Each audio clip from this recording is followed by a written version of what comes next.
Hello. It is Thursday, December 30th. I am out on White Lake right now. Came out to fish for some walleye. Me and my buddy John were out here at first light this morning. He lost one, and we got a bunch of pike and some perch, and other than that it was pretty quiet. Typical morning bite on White Lake for me, at least. It's super small, like 40 minutes where you'll get your walleye, and it's pretty much done after that. So now we have the rest of the day to set up our shack, because I'm actually going to be sleeping here tonight until tomorrow. I'm going to fish the night bite tonight and the morning bite tomorrow morning, and hopefully bring home a limit of walleye within the slot. It's not the easiest thing to do here, but we'll give it a go. I drilled, I don't know, 7 holes this morning, straight across. We got 5 feet in the first one, 7 feet, 9 feet, 11 feet, 14, 14, 14. So we're right on the edge of a little channel here, and I'm probably going to leave a tip up in 8 feet tonight, and I'm going to set the shack up right here in 11 on the edge of the weeds, and it should be pretty good. But for now, I'm going to show you how I set up my my shack for sleeping. So first thing you're going to want to do is obviously pick a good spot. This is a spot that I fished in the past and I've caught walleye, so I'm pretty confident in that sense. We had one this morning too, so that helps my confidence. But this lake is a shallow, weedy lake for the most part, so I'm going to be fishing walleye in the weeds. Like I said, we're just on the edge of a channel. Furthest hole for me is 5 feet.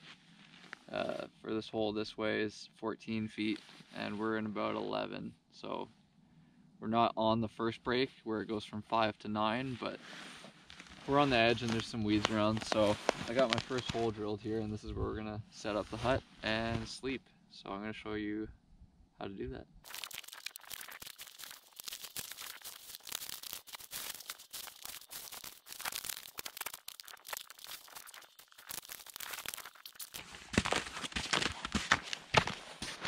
Next thing you want to do is peg your tent down.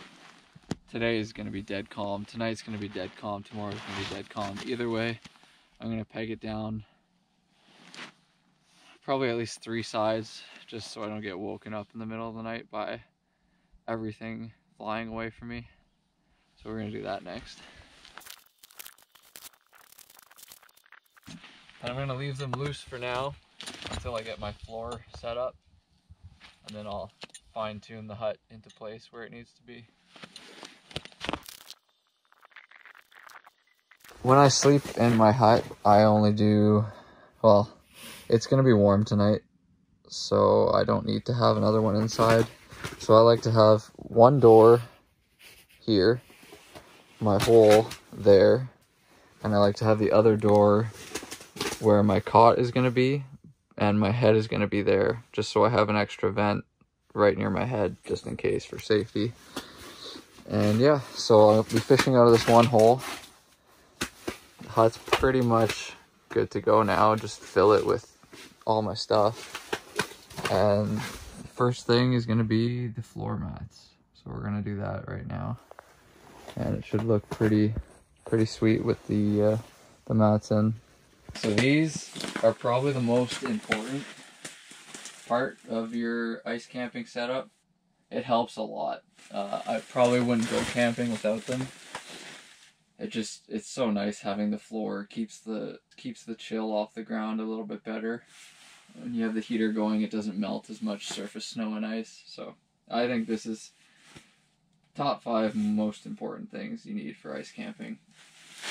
Usually you buy these in packs of 4 or 8, I believe, and for a standard 4-person hut like this one is, you're going to need about 16 mats to cover the entire floor. One thing that I do that makes it a bit easier is set it up in your house or in your garage or in the driveway in the off season and number them on the back. You can see I just take a Sharpie and number them on the back side. And the other thing is use the they give you the extra pieces to fill in corners and stuff like that. Set it up so that it's ready to go. And that way, when you're fishing, you just grab your piece, follow by the numbers, and the hut will be ready to go in no time.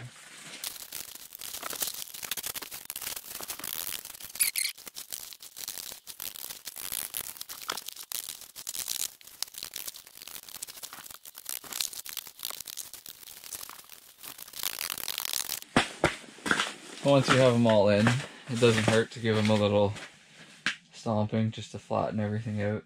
It'll melt down, but it's pretty flat. Like, it's first ice. There's no snow on the ice, no slush, so this is the easiest it's gonna get all winter, so I'm taking advantage of it, that's for sure. I've got 2 floor cutouts, is how I have mine set up, but I'm only using one.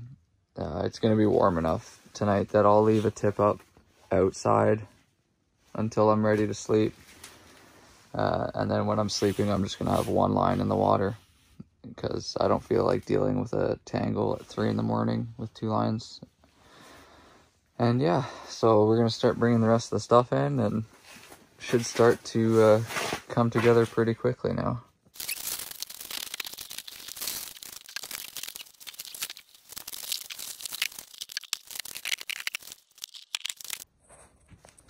All right, so we got the cod in, got our 2 totes in. I like packing everything in totes because it makes it easy to throw in the sled, and then you can stack stuff on top of it and you don't have to worry about a lot of loose stuff. I just like being organized like that. But here are a couple other super important things. Obviously, you're gonna want a cot to sleep on. Next, after that, is a sleeping pad. This is just air inflated. You blow it up with your mouth. Put that on top of the cot, and it helps a lot with comfort while you're sleeping. Obviously, sleeping bag. I like being a little bit colder when I sleep, so I don't use a winter bag. I think this one, yeah, 6 degrees Celsius. It's definitely going to be warm enough in the hut with the floor and a heater going. I think the cold temp is like -5 Celsius tonight, so we'll be comfortable in here, that's for sure. Super important. This is a carbon monoxide detector. You definitely shouldn't be sleeping in an ice shack if you don't have one of those. Always check the batteries too before you come out. These batteries are good. I like to put mine either here in the pocket next to my head when I'm sleeping, or in the actual pouch that comes built into the hut. And just so it's close and on the same level as your head, just so for whatever reason, if oxygen drops too low, it'll go off. And yeah, like I said, when I set up my shack for sleeping the way I like it, 1 hole, optional hole here, door in this side, and I keep the door right next to my head where I'm sleeping so I can crack it just for an extra safety precaution. All right, so it is 4:28. Just got set. I just woke up, really. I slept all afternoon because I didn't feel like dealing with small perch and breaking off on pike. So I woke up about 4. Got our iFish Pro out. We are pretty much set up in here, and the sun is about to go down in 3 minutes, so hopefully we get some pretty nice walleye tonight. We'll see what happens. 4:30. We are set up, good to go. iFish Pro out there, jigging in here. Bite should start in the next 15-20 minutes, so we'll see what happens. All right, well, it is 6:03. There was no evening bite last night, which was weird. Didn't even mark any fish. Usually the evening is better than the morning, but is what it is. I actually caught a nice walleye this morning at 4:30-ish. It was over the slot, so I had to let it go. Hopefully this morning's bite is a little bit better.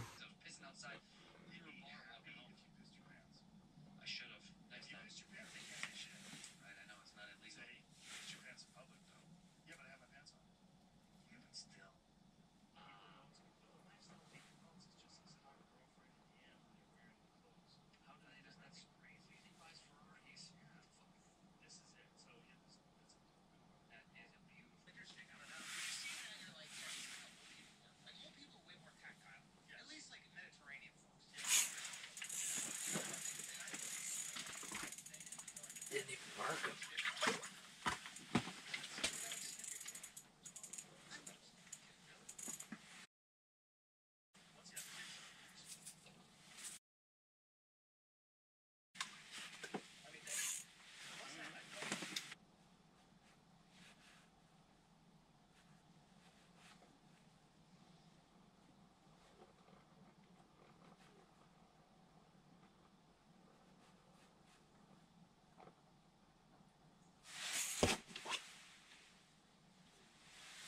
There's a walleye.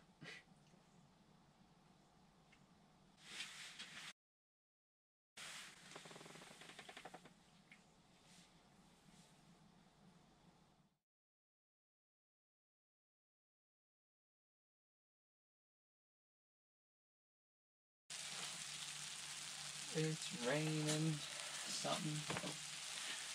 Freezing rain.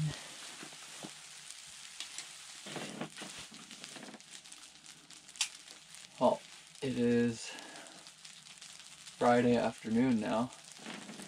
4 o'clock, sun sets in 15 minutes or so. Put our iFish Pro out in 14 feet of water this time.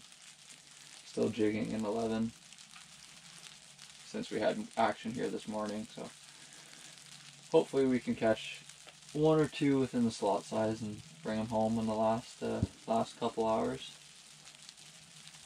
It's starting to freezing rain, so hopefully that weather change gets the fish a little more aggressive. But yeah, we're pretty much all packed up. Setup's changed a little bit just so I can have the door open and see my iFish Pro out the side here. We'll fish till, well, we'll see how the fishing is. Probably fish till 6 if it's good, 7:30, then pack up in the dark and get home. It's weird because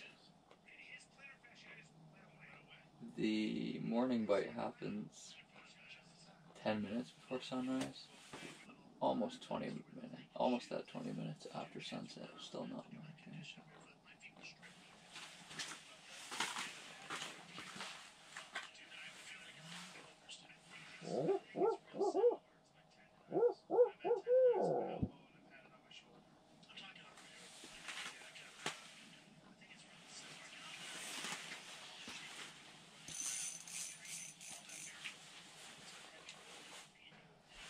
Tip up.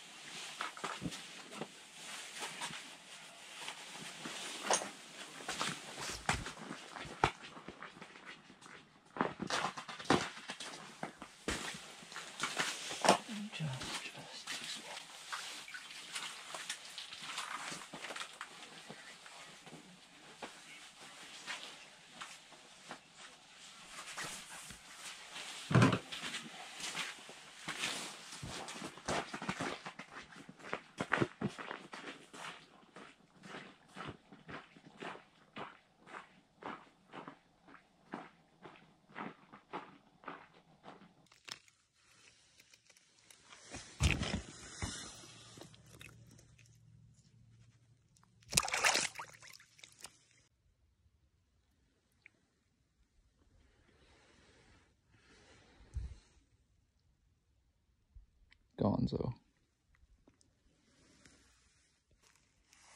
Look at that. Beauty fish.